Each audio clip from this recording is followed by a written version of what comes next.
everyone. Welcome to the third of our webinar series on reducing uncertainties and raising awareness of clean fuels.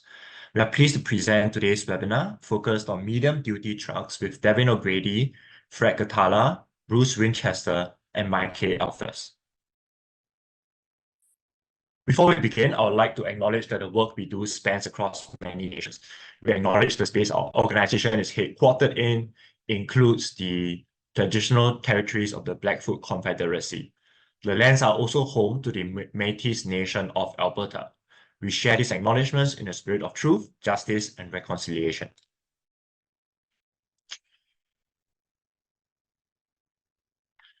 Our webinar series looks at alternative fuels for different vehicle classes and asks panelists with real-world experience their perspective on the transition and how they perceive the challenges and opportunities. There are multiple options out there for operators, and we want to bring some clarity into this space. We will open the webinar by having panelists respond to our key question, followed by some moderator questions. We will then open the floor to the audience for questions. Please submit all questions for the panelists in the Q&A section located at the bottom of your screen and indicate whether you are directing the question to all the panelists or to a specific panelist. If you encounter any technical difficulties, don't hesitate to send a message in the chat, and one of our team members will be available to help. Lastly, please be aware that this webinar is being recorded for future reference. There will also be a post-webinar survey that will be prompted after the webinar and sent out again tomorrow. Please let us have your thoughts. I'm pleased to present our panelists for today's webinar. We have Devin O'Grady, who's the Director of Fuels from the Canadian Fuels Association. He's responsible for managing fuel quality regulatory files, lifecycle analysis, and international files, including the ICAO and IMO. Fred Ghatala is the Director for Carbon and Sustainability for Advanced Biofuels Canada. He leads the work to establish biofuel carbon value, life cycle analysis and regulations, and expanding advanced biofuel use into aviation and marine sectors. Bruce Winchester has been the Executive Director of the Canadian Natural Gas Vehicle Alliance since 2015. He has a mandate to support Canadian medium and heavy-duty vehicle fleets in attaining cost-effective emissions reductions through the use of gaseous fuels. Maike Althaus was recently appointed the Executive Director of Hydrogen Ontario, the provincial affiliate of the Canadian Hydrogen and Fuel Association. She previously served as the Executive Director of the Ontario Clean Technology Industry Association and the Canada Clean Tech Alliance. Now, for this webinar, we want to establish some context and type of vehicles we're talking about here, referring to two-piece vehicle where the cargo box sits on the chassis.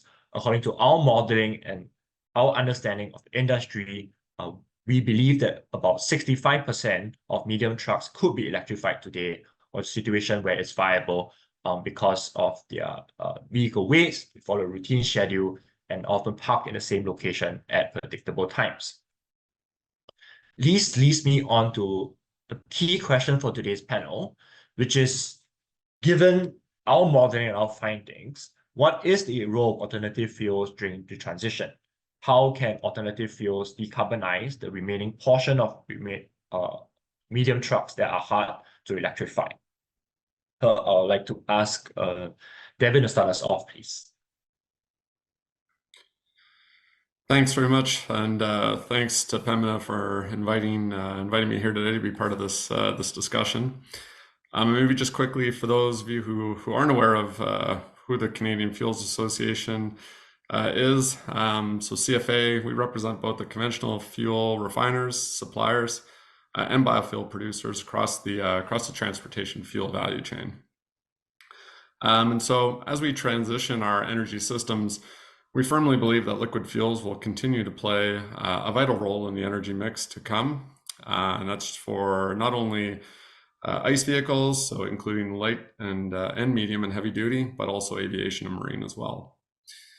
And so many, we see many international organizations, including the IEA, as well as Canadian analysts that have pointed to no pathway really to decarbonize the transportation sector without biofuels or low carbon liquid fuels.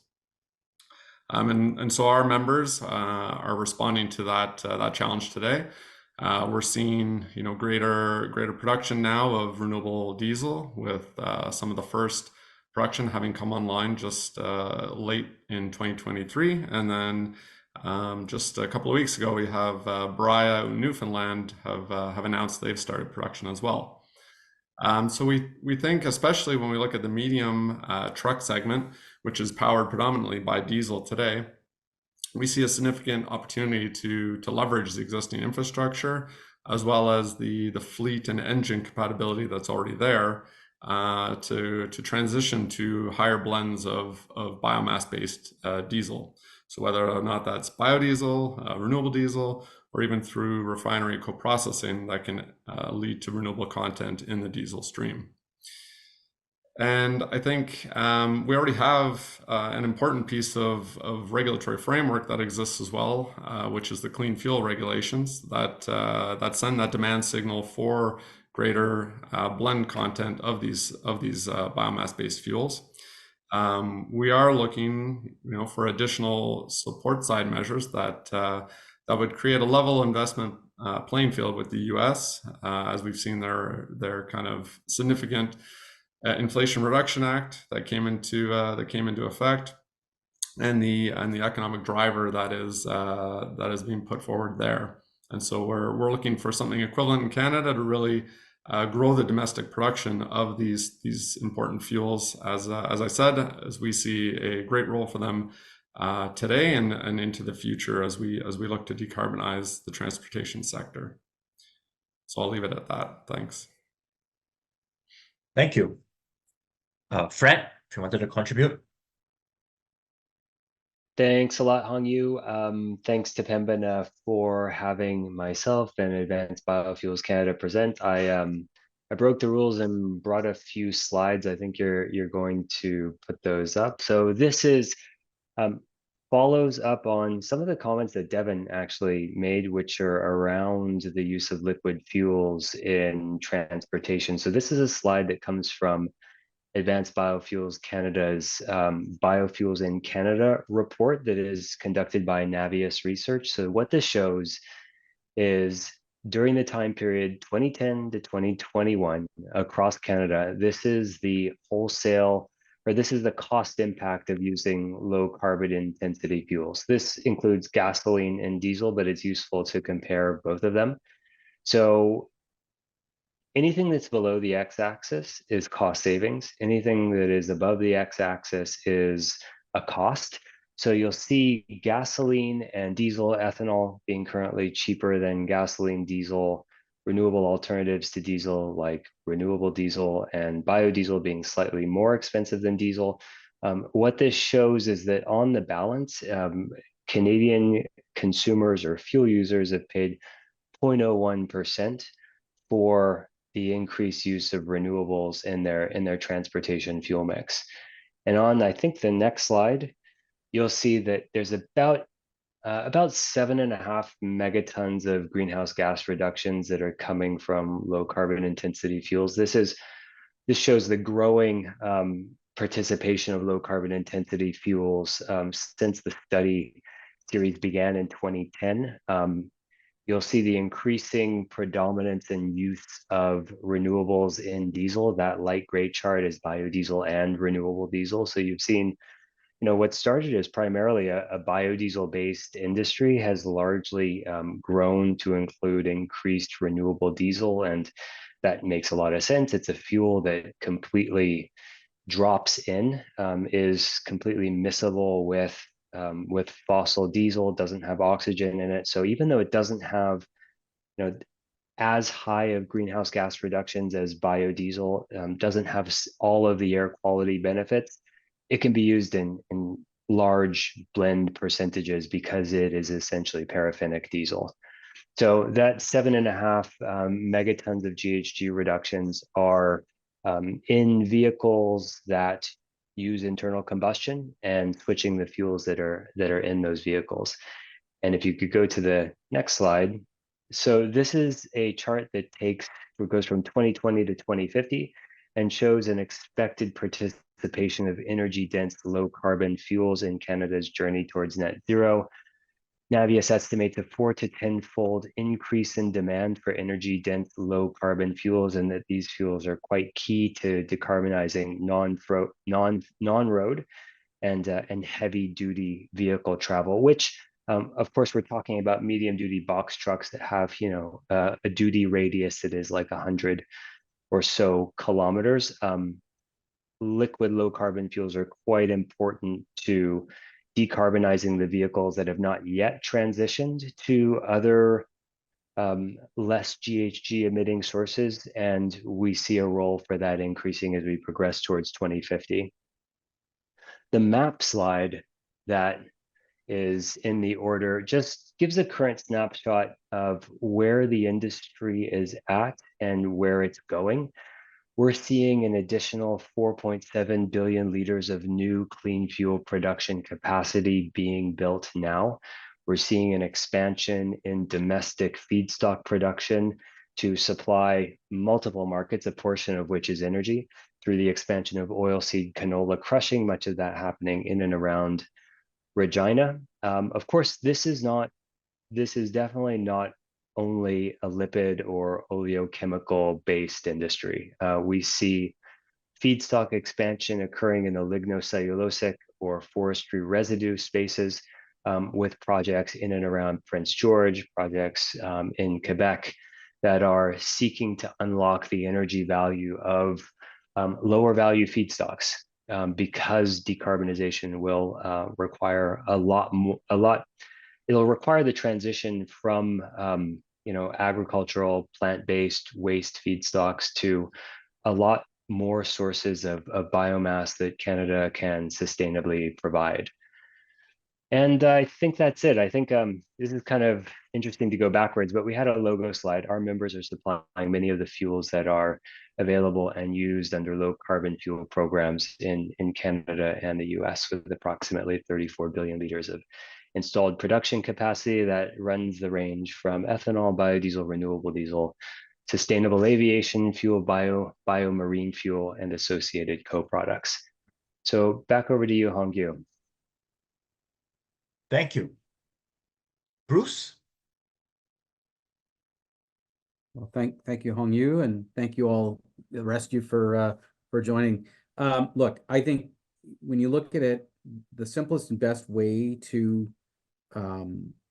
reduce emissions in this medium duty, this box truck sector, would be to drop in a fuel that's identical to what's currently used, diesel. So if you can produce a low emission GHG emission or zero emission GHG emission fuel, it's diesel, there's really not much of a conversation to be had about any of the other technologies. And that's a big if, right? What does it cost to do that? How scalable is that technology? And will it actually match the life cycle performance of electricity, for instance, which in places like Quebec will get you about a 95% GHG reduction on your vehicle, and in places like Alberta, maybe 50 or 60% reduction in your GHGs for those vehicles. And so, that's probably on the two extremes where the conversation is sort of hinging. But for us in the natural gas vehicle or the gaseous fuel vehicle space, we're actually here talking about this 10, 15 years ago, providing solutions for fleets for quite a long time, driven by two factors: a desire to reduce emissions, not just greenhouse gas emissions, but also particulate and other types of emissions that are classified in the United States, at a time when ambitions around GHG emissions were 17%, 25%. So, fossil natural gas or conventional natural gas looked pretty appealing, and it met a need. But what we found when looking at box trucks, even though because of U.S. category emission reductions, a school bus engine was developed, and a lot of school buses switched over to natural gas in the States.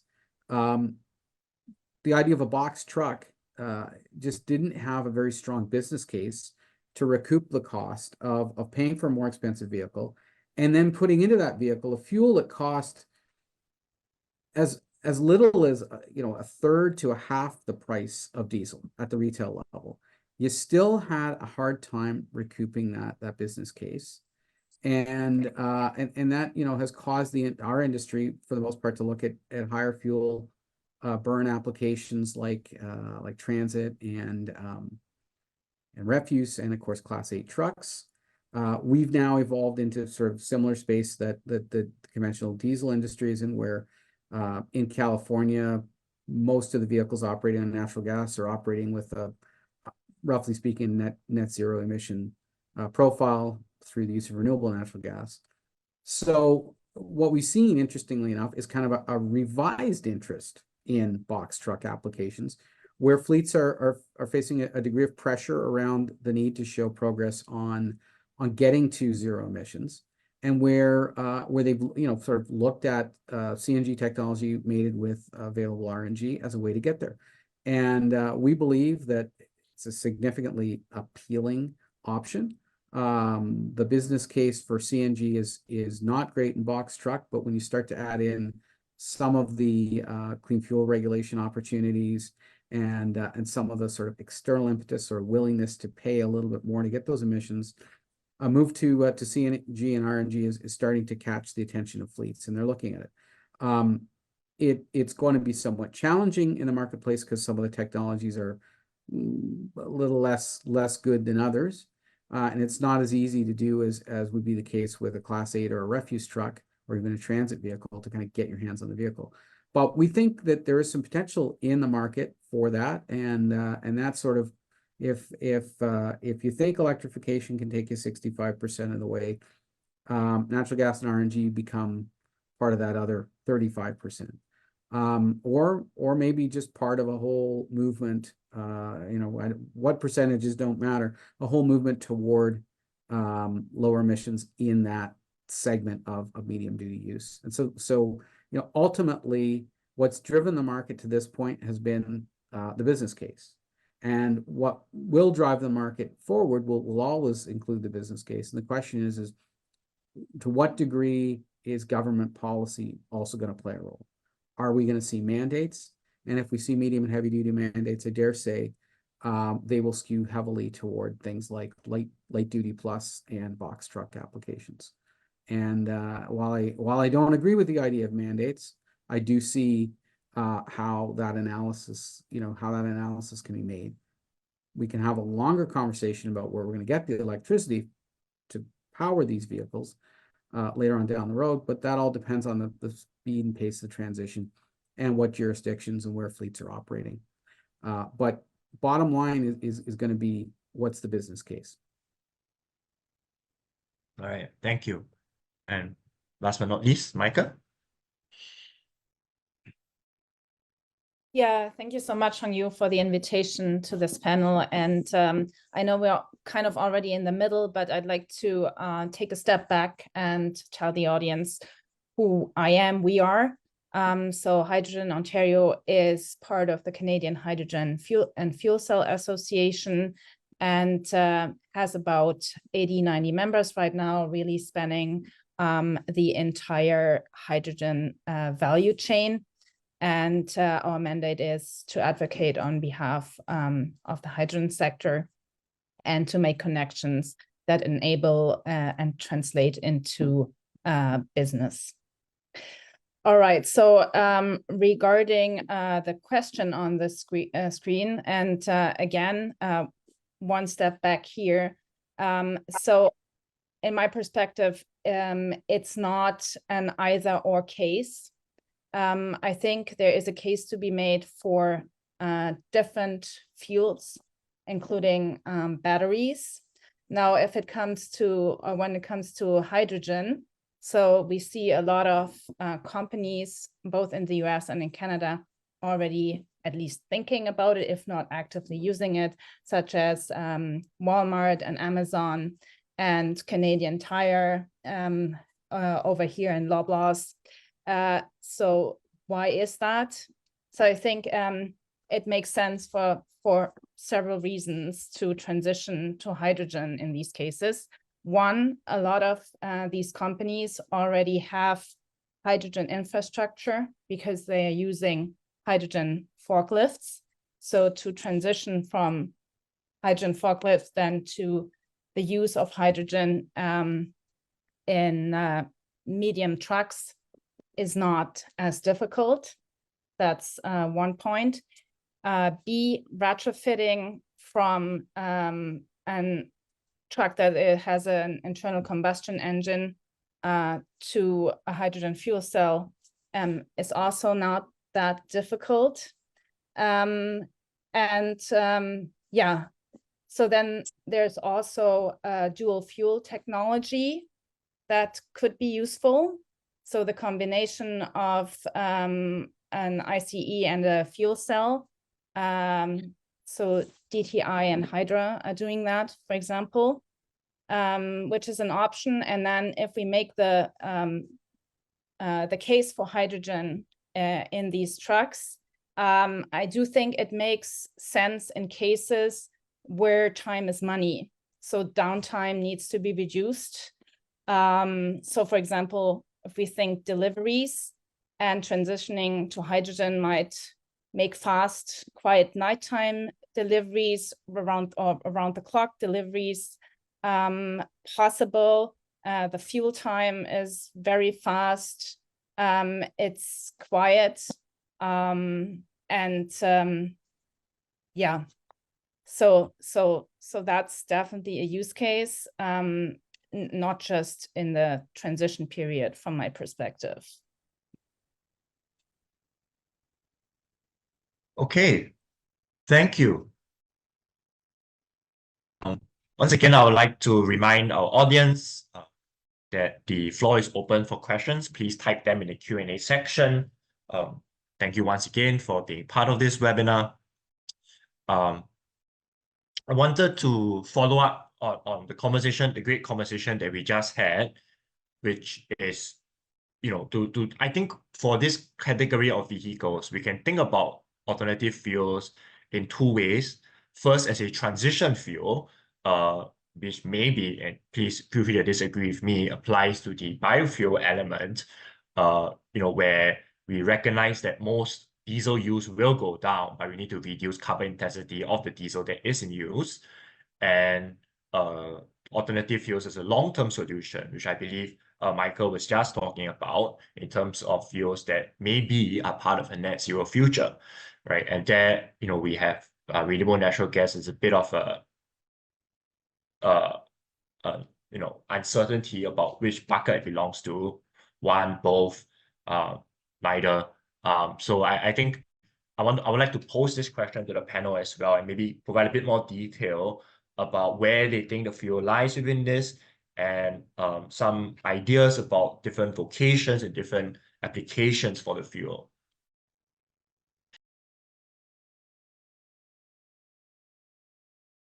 I guess, oh, I see Bruce's hand up. I didn't know if you just want us to jump in or Bruce is being polite, so I mean, he can have the floor if he'd like. No, so I think if everyone wants to contribute, we can go by the same order that we did. We go Devin and then Bruce maybe, and then Fred if he wants to go jump in, and Maike. Sure.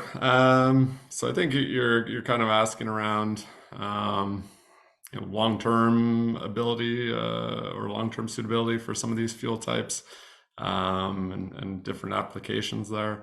So I think, I guess, kind of adding to a lot of what's been said already is that I think, and you see this with the broad representation from where we come from across the panel. Like there's not one suite of, not one single solution. It is a suite of pathways that are going to be needed to decarbonize this sector. And yes, it's going to depend on policy. It's going to depend on innovation and where some of how these fuels are developed, what support they're going to get in terms of policy and incentives. And then I think, one piece is that Canada is obviously a vast country, and we've got huge regional differences. So the ability to have these different fuel types and not mandate one type leaves open that flexibility and being able to apply practical solutions across the segment, so that maybe it is more applicable in an urban setting to have electrification if the vehicle's there, the charging infrastructure's there. And again, I think Bruce pointed to the actual electricity generation and transmission being available. Whereas in a remote and rural setting, maybe it's more appropriate to have biofuels that are leveraging the existing infrastructure, leveraging the existing fleet and engine compatibility, or some combination of hydrogen and diesel or renewable diesel, as we've seen with some conversions available out there. So I think it's it's going to be a mixed bag, and I think this is going to go on for a number of decades, as the transition is not going to be a quick one, certainly, and as these kind of forms of energy and fuels come to maturity, really. I'll hop in next. I think it's a really good question. We've got an energy system, not just transport, but like everything that we use generally takes the form of liquids, solids, gaseous, electricity. I mean, just generally big buckets. So if we've got energy systems, including transportation, that use these fuels in different states of matter, it behooves us to have the lowest carbon options within each of those. So if we're using, if an industrial system is using natural gas, let's decrease the carbon intensity of that natural gas. Maybe that's increasing the RNG composition, the biogas composition, while we're decreasing the CI of the natural gas provided to it through CCS. On the liquid fuel side, we're seeing co-processing. Devin, your members are producing RD. They're co-processing. They will be hopefully producing SAF from the same refining platform. So we've got liquid fuel using transportation modes that can use lower carbon ones. Biomass co-firing in the place of coal, and low carbon electricity. So like we can just use all of these at the same time and progressively get lower carbon, which is pretty much what regs like the CFR, the Clean Fuel Regulations, are doing. The CFR goes to 2030. We're seeing in California signals that go 2040 with 95% CI reduction targets. When you get these longer horizon policy signals, they really tell the market the type of low carbon transportation fuel carriers that are needed and going to be advantaged under that policy. Like, for example, a 20% biodiesel blend under a significant CI reducing policy curve aren't going to be creating credits. They're going to be creating debits. So that's a clear signal to the market for more renewable content, more electricity. Electric vehicles are credit generation pathways. When you get that under an LCFS type curve, then that really turns on those opportunities without having to have government say, go in and actually pick winners. You put in place the policy that actually lets the market do its thing. We've not, as a species, we haven't done, since we found out climate change was absolutely real, since we tried to unleash the power of compliance credit markets and offsets and the Kyoto Protocol, we haven't been successful in truly bending the curve to the extent that we can turn off any options that are already providing emission reduction. So I think we need kind of all of it, and not to turn away from any pathways that are already providing the emission reduction opportunities. And I'm really glad that the HICE pathway was mentioned. Hydrogen with diesel. You're seeing now like just some really interesting combinations of pathways that are unlocking innovation for incremental GHG reductions. And that's exactly why like everything needs to be part of the energy mix so that we can decarbonize as we try to really like truly, bend the curve on emissions, especially from transport. So I think I'm going to identify 3 killer apps that could change the market, right? So killer apps or killer technologies. Methane pyrolysis with zero carbon intensity as a result. Which is to say truly no emission hydrogen from a massive source of energy, from so converting methane into hydrogen. and being able to distribute that. If that occurred, boy, you wouldn't believe how much hydrogen adoption would be occurring. If we were able to produce a liquid fuel, biodiesel or biogasoline, or renewable, however you want to characterize it, that had a net carbon intensity of 0. Again, why bother electrifying? Why bother going with hydrogen other than, you know, the cost? It's just simple killer app. And then the other one would be if we could magically add 50 to 100% of the available electricity to our grid in Canada, then we could actually contemplate massive and rapid vehicle electrification. There would be some caveats to what I'm saying, obviously, but those are sort of 3 killer apps that kind of would allow the market to go in one of 3 different directions. The problem is none of that seems to be the case at this point, right? So you got to feel badly for an original equipment manufacturer saying, here are the products I'm going to offer the marketplace. And it's not surprising that they say, here's our diesel product, here's our electric product, here's our hydrogen product, here's our natural gas product in some cases. And it's quite a mishmash. We've got some companies hedging their bets on internal combustion hydrogen ahead of fuel cells, others going the fuel cell route. But none of them privately confident that they know what type of power plant to put in a vehicle on a long-term basis. They're all going to experiment with all of these things. So there'd be an opportunity over the next 5 to 20 years for all of the technologies at the table here to play in the marketplace and to see how it works and to see what, you know, what emerges. And that gives us 20 years for one of those 3 killer apps to emerge or dominantly emerge or something, you know. And I think that's a very difficult thing for fleet owners to have to contemplate, for vendors of trucks to have to contemplate, and policymakers, and then finally environmentalists, because there's no good answer that you can give. It's frustrating if you want to solve the challenges of climate change very quickly. It's just not going to be easy to do that. So just going to be an environmentalist. If you're the other 2, you're in business, you're going to be under tremendous pressure, and it's going to be very difficult to decide which path to take. And so again, it's going to be a messy marketplace, and particularly the case with commercial transportation, which is different than personal transportation. We can all make a decision. Hey, it's cool to have an electric car. I don't want an internal combustion. Like we could jump off the crazy cliff and spend exponentially more than we need to on cars because we already do that, right? And the difference between a Honda Civic and a Lamborghini, well, lots, but not so much really, if you think about practically what they do. But we spend a lot of money on one and not so much on the other. You know, so if you think about it, it's going to be a challenging marketplace, and it will be difficult. You know, we'll all try and push each other out because we want to get a little more sunshine and we want to get more investors.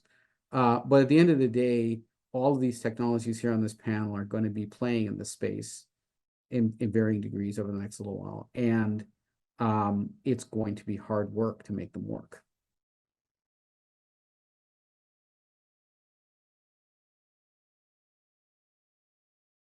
Thank you. And Maike, did you want to contribute? There's Yeah, also an sure. audience question that wondering you could address as well. Yeah, I thought I could do that at the same time, actually, 2 for 1. So yeah, so yes, I do think that there is, of course, a case for hydrogen in transportation across classes, actually. And so I gave the example, for example, deliveries where the downtime needs to be minimized because time is money. I think there's a clear case. Again, if infrastructure, hydrogen infrastructure is there, it might even make sense to have passenger vehicles. Take, for example, Enbridge, right? So they could have a service fleet, and I do believe they are working towards that because they have an electrolyzer, they have infrastructure, access to clean power, etc. So these vehicles are returning to base. I think it depends. It's really a case-by-case question.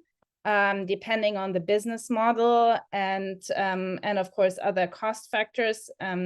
Speaking of cost, I mean, everybody, or I hear a lot that, oh, it's especially clean hydrogen produced through electrolyzer technology is not yet cost competitive yet. I come from the wind industry, and we saw a rapid decrease in costs within a few years, from I think 8 cents per kilowatt hour to 2.2 within 4 or 5 years. So the technology is evolving. There's other methods of producing hydrogen where hydrogen is actually a byproduct. So speaking of cost efficiency, for example, DH Power, who uses scrap metal to produce hydrogen, and other projects, or Hycamite, where the goal was to produce synthetic graphite, yet they are producing hydrogen as well. And so these are cost-efficient ways, or renewable natural gas through steam methane reforming, where hydrogen with low emissions is all of a sudden possible and cost-effective. And then the other argument that speaks for hydrogen clearly versus battery electric, but again, it depends. It's not an either or, it depends on the case, is of course Canada's low temperatures, where then hydrogen-driven or fuel cell-driven vehicles will have a greater range than battery electric vehicles. Thank you. Okay, we have quite a few audience questions, so I want to make sure that we get to all of them. So I'm going to ask our panelists to respond, or to try to limit a little bit of the responses, just so we can make sure that we answer all the questions. The next question asks about using crops for biofuel production, but actually I would like to expand that question a little bit to talk about trade-offs and especially about sustainable production of the fuels, right? Because, you know, if on a life cycle basis, all the fuels we're talking about reduce emissions, I think that's absolutely wonderful. There's no real conversation that we need to have. We should full steam ahead with all of them. I think the real question here is that, you know, the fuels in question, we're talking about that I think we are concerned about sustainable production with biofuel, the use of crops, with renewable natural gas. Are we locking in natural gas use? Is there enough RNG market to really displace natural gas? With hydrogen, I think we talked a little bit about, you know, blue or gray hydrogen, you know, and gray hydrogen just so much more energy efficient and cheaper than blue hydrogen. So that's likely to be just the fuel that's being used. So, you know, and so I think that's where the conversation comes in about the trade-offs. So I was wondering if panelists could respond to this idea.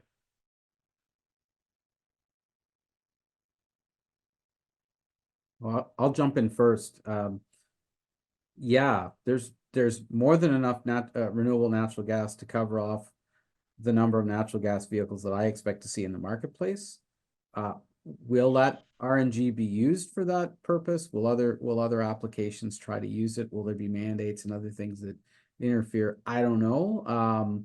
But you know, if you start with a low enough number, there's enough. Is there enough RNG to satisfy 100% of the diesel vehicles on the road? Well, the answer is definitely not, right?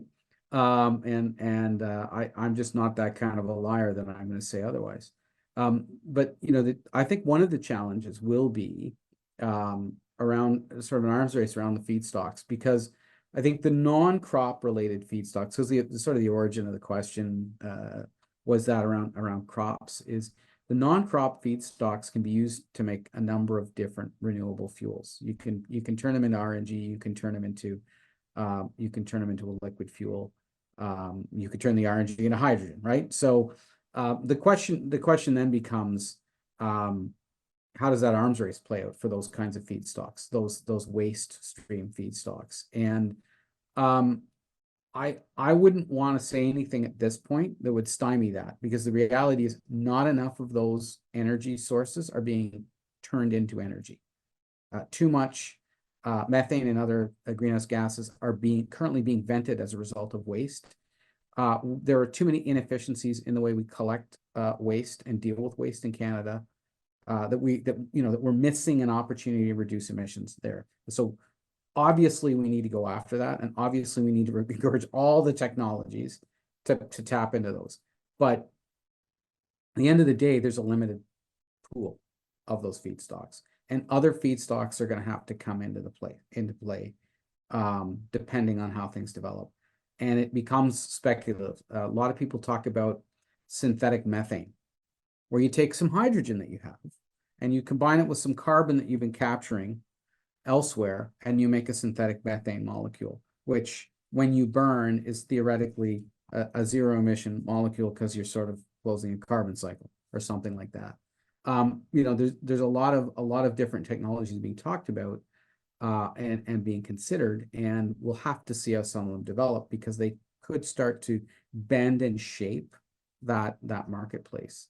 The question around food crops, I'm going to go lightly on that.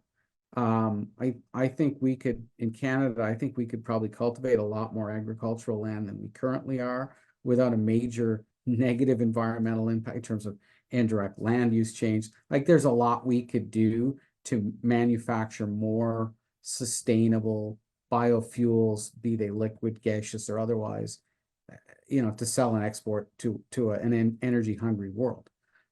So we probably shouldn't worry ourselves about that here in Canada.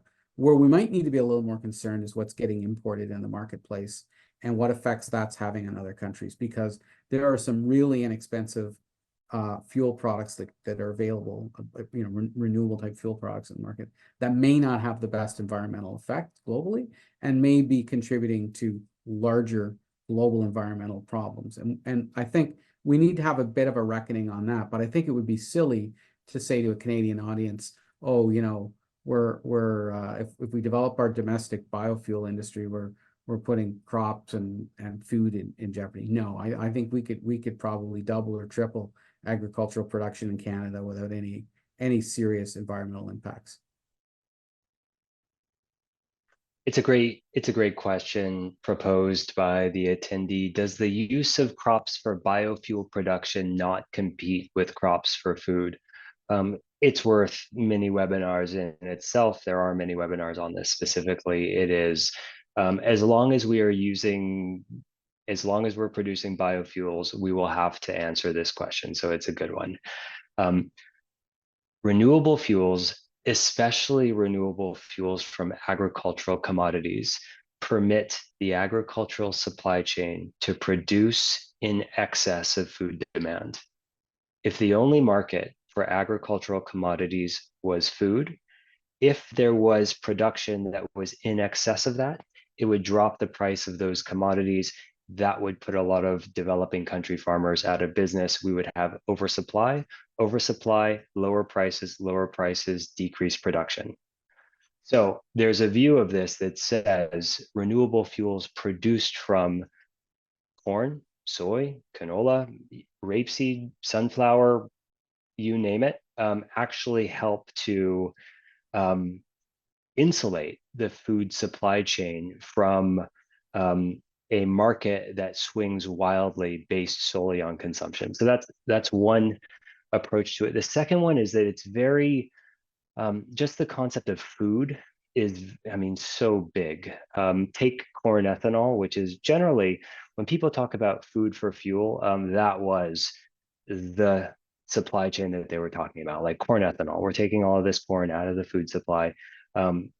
Notwithstanding that this corn is going into animal feed, it's important to note, and we really don't represent corn ethanol tremendously in our membership. Some of our member companies produce it, but anyone in the renewable fuel space knows the details of corn ethanol. It's really worthwhile to remember that it is the corn starch that is going into the ethanol.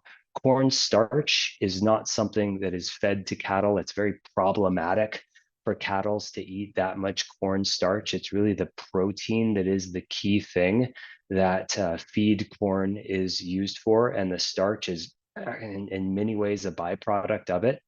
So you put in corn to an ethanol facility, ethanol comes out, dried distillers grains come out, and that goes straight into the animal food chain for protein. Whole other conversation is, should we be eating this much protein for another day, another webinar? But it's really important to note that the price of meal for animals has gone down. The price of protein has gone down, largely to reflect increased renewable fuel production. So I can keep going forever. I won't, but I'll just say that we actually have, decades and decades of real market data from expanding renewable fuels production. And the food insecurity aspect has, I think, pretty much been answered. We had the commodity super cycle in 2008 that was largely a reflection of a lot of money going into commodities that had never been an area of investment. Prices went up, prices went down. They generally track the price of oil, but we haven't had the massive food insecurity issues that were forecast then. In fact, like the 2023 Food Agricultural Organization State of Food Insecurity report, which is a very good one to always look at, doesn't even mention biofuels. Like, this is really an issue that is generally solved. And I'll just finish by saying that it is very important that regulations are done responsibly. The Clean Fuel Regulation has the land use and biodiversity criteria, which does not permit unsustainable feedstocks that are harvested at the expense of land expansion into native forests. We have there's a water use, land use, multiple aspects of the LUB criteria that are worthwhile, that attendees are aware of, to say that renewable fuel encouraging policies can incorporate sustainability aspects that ensure the feedstock is not detrimental to the systems in which it is produced.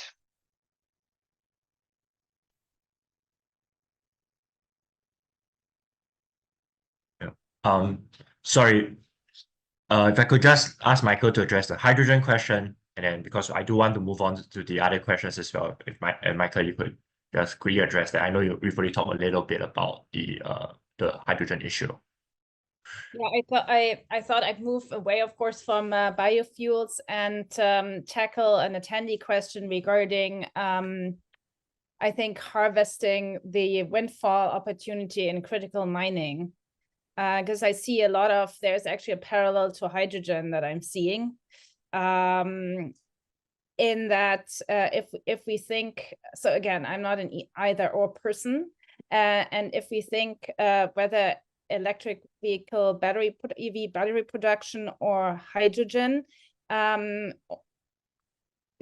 we harvest that? Sure. Should we bet fully only on EV battery production? No, and I'm saying that because if we think about the market opportunity, we have to think in global markets, because the Canadian market is too small and the Americans are doing their own thing pretty much.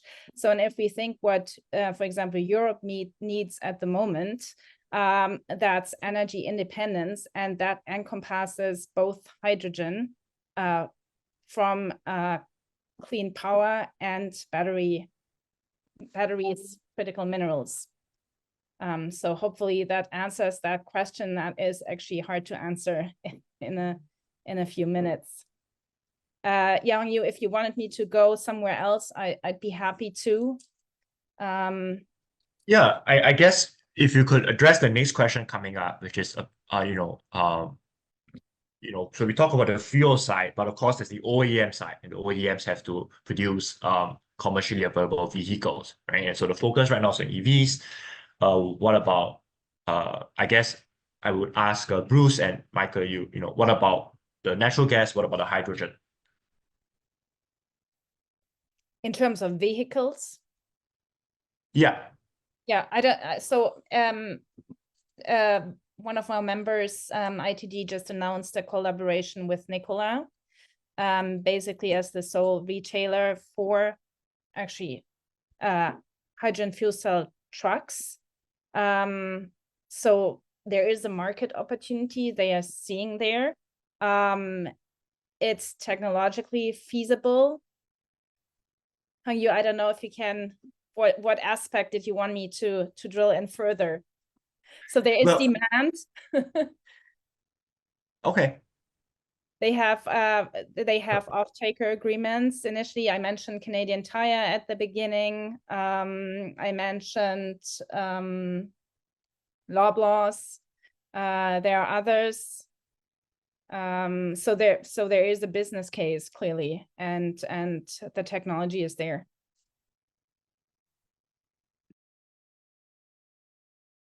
So I'm going to jump in terms of OEMs.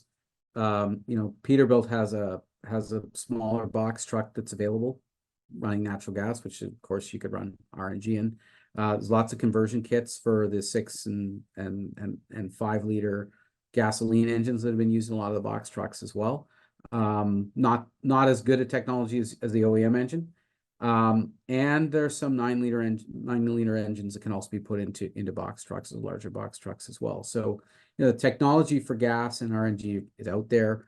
The network to supply it is also out there and available. So, you know, if fleets want to do it, they can do it. The business case is not as good as in the other segments, but we'll wait and see what happens in the marketplace. I'm pretty sure, you know, Cummins will keep having engines available if there's a buy-in. Their focus, and we've seen similar focus with the hydrogen industry, their focus is on the Class 8 market first and on the heavier fuel uses, because they see that as having a stronger business case. Now, there was an interesting question, Hongyu, that I saw that I want to pull out. I call it the Cuba question, right? So government puts a mandate in place. OEMs can only supply certain vehicles. Does that mean legacy vehicles stay on the road longer? Why is that? Why do I call it the Cuba question?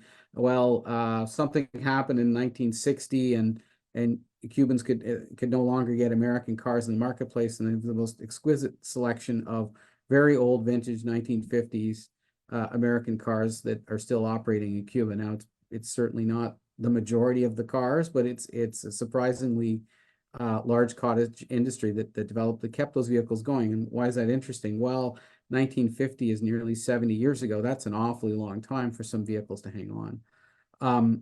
I think that there's a potential for fleets to hold on to legacy technologies longer. We see in California some tentative steps being made to try and kind of wring that out by putting some prohibitions on that. Province of Ontario and others have used their powers to enforce upkeep on emissions equipment on trucks, and I think mechanical upkeep requirements can kind of play in that place. In that space, we've seen gliders pushed out of the market and all that. So there's always a policy instrument that the government can put in place to respond to fleets holding onto their vehicles, you know, longer than they traditionally had done. It is a risk with these kinds of mandates and transitions that there will be a bit of that on the margins. And I mean, it's a good question. And so I just wanted to sort of pull that up while we're talking briefly about OEMs. Obviously, the OEMs like to sell new vehicles. They don't, if they could get you to hold on to your vehicle a little less time than you normally do, that'd make them happy because they can sell more stuff, and good for them for taking that position. But ultimately, again, fleets are going to try and do what they can with the vehicles they have. And I was speaking to a fleet the other day that operated their natural gas vehicles for 7 or 8 years. Now, as far as they're concerned, they're not going to use those vehicles anymore. That's the end of the life for them, which is a lot less than the 10 or 12 years that we typically see vehicles hanging around for. Those vehicles may, of course, end up in the secondary market, but for that fleet, 7 years was as far as they wanted to keep them. And I think that's kind of an indicator of what will probably happen. There will be a lot of push and a lot of impetus to buy new tech, and the OEMs are going to continue to put newer and better technology in the hands of the users, be it diesel, natural gas, and or hydrogen and other things to come. So it's exciting, but expensive if you're a fleet. So that's the thing we all have to keep in mind, right? Is this gonna cost? Is it make it harder for fleets, or does it mean that our Amazon purchases and the things that we're buying in the stores are going to be a little more expensive as we take on new technologies and reduce emissions in the process? And Hangyu, maybe one addition to that, I mean, Toyota should be mentioned as well. Here in Canada, of course, hydrogen is part of the equation, but also I think the Toyota chairman, global chairman, recently said that he still continues highly betting on hydrogen. So I think that's interesting as well. Great, thank you. Devin and Fred, if you wanted to answer the question about the business case for truck operator and the regulatory pressures affecting cost and supply of renewable diesel. Yeah, I could try and take a stab at it. Just reading the question again here. I mean, I think when it comes to kind of the regulatory state, obviously, you know, given our market is so integrated between obviously the US and ourselves, there's a lot of alignment between the various regulations, whether they be GHG regulations or traditional kind of air contaminant regs. Transport Canada and kind of the DOT or EPA tend to align, which makes sense given the OEMs will be supplying vehicles to both markets, and obviously I think it was touched on that the Canadian market's not big enough in itself to really make these or to really drive that demand. So I think, you know, I reading a lot of different kind of articles these days around the EPA and then their kind of plans as they go forward. Are they going to stay stringent? Are they going to relax some of the regs? But you know, I think with respect to how that's going to impact the vehicles going out, it obviously remains to be seen. But renewable diesel, I think we have to remember too, is that because of the various policy incentives, like the LCFS in California, the new clean fuel production tax credit that was part of the IRA, these elements and the RINs under the US RFS, they add a stacking element that reduces the cost of renewable diesel and therefore brings it more into line with conventional diesel. And depending on the state incentives or provincial incentives, can actually even make it cheaper. So there is that to consider as well when you're thinking about these kind of these overall costs for a truck operator or a fleet operator as they factor that in. And I just want to touch on one thing because I didn't get a chance to answer on the feedstock side. But you know, Fred did a great job covering the LUB criteria. But just so that it's known that, you know, we're working really closely now more than ever with kind of the Canola Council in terms of getting more of that canola into the market as well, and really diversifying their market opportunities. So it is very much food first, but lots of canola and lots of capacity to grow the crushing capacity in Canada. And a lot of that can go into renewable diesel, sustainable aviation fuel eventually. And that, you know, a lot of members are working with forestry residue companies too. So the ability to take sawdust from a mill and turn it into a pyrolysis oil or biocrude and put that into your refinery, that's another opportunity, and we're working closely with the forestry industry on that side of things. Just a quick plug for the feedstock side, and I'll turn it over to Fred. Yeah, Devin, you did a really good job with it with that. There's a lot in this question. I wanted to, because we're time limited, just hone in on the last part. It's with renewable diesel being more expensive, how do you see the business case for a truck operator evolving? The CFR, or the clean fuel regulations, the BC LCFS, the policies apply to the producer and importer of fossil fuels, gasoline and diesel in the CFR side. They get compliance value by introducing renewable diesel, for example, into the Canadian market by producing it or importing it. Truck fleet operators that have the ability to use a lot of renewable diesel, a lot of biodiesel, a lot of renewable fuels are providing value to the obligated party under the clean fuel regulations.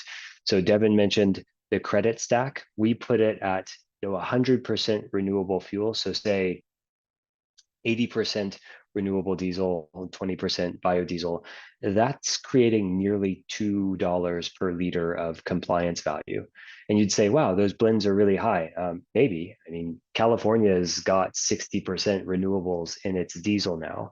So fleet owners that use a lot of fuels are very valuable to primary suppliers now. And so it's not at all far-fetched to think that you could obtain renewable diesel at the cost of fossil diesel, and the fuel supplier would be able to retain those compliance credits.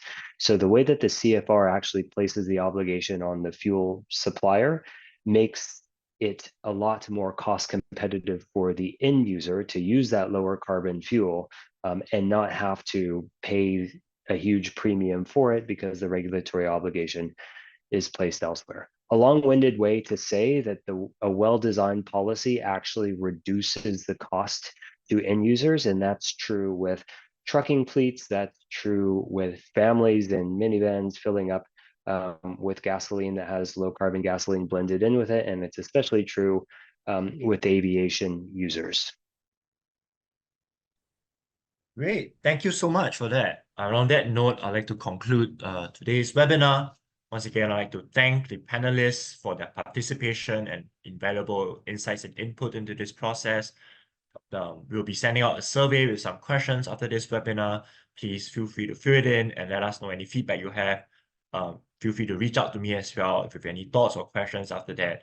We're happy to continue the conversation further after this webinar.